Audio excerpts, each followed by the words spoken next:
it's very helpful. It's really giving me a lot of options. It's like there's also things in there that are really cool. Like Zazzle buys all these fonts for you, so you don't have to go and find fonts.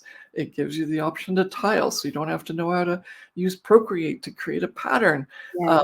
There's so many cool things that allow, and you don't need Photoshop because you can add layers, you can add backgrounds, you can't create like new images in the tool, but you can bring it all together and layer it right in the actual tool on Zazzle, and you can design really cool stuff.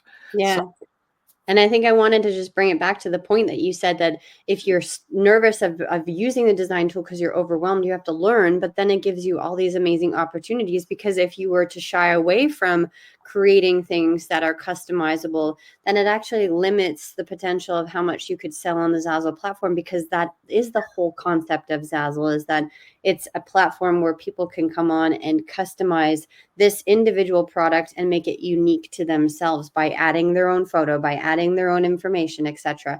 And so the solution, like Elke mentioned, is just get practice and play with the design tool, learn. That's how Elke and I learned.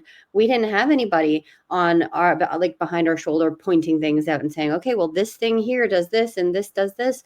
Her and I had to just sit down and really look at it and figure out how could it work for us. And I think the best thing that everybody should learn too is that how does it make sense to you? Because each and every one of us uses the design tool differently, right? I use my keyboard a lot because I know all the shortcuts. Elke uses, the mouse, and then we do a lot of dragging and dropping, but then there's other things where you can use the menu. And so make it comfortable for you, because there's so many ways to not only use the design tool to design, but use the design tool to utilize the design tool, if that makes sense. post it for sale. Yeah. Yeah.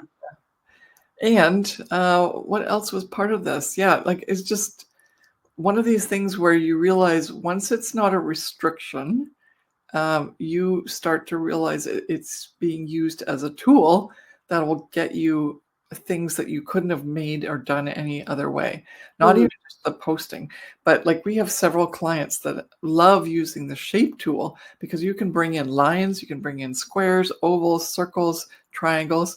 And then if you look closely, some people have 20, 40 layers of each different shape, and then that shape becomes part of the design, and they make little cute characters, they make cute really cool patterns,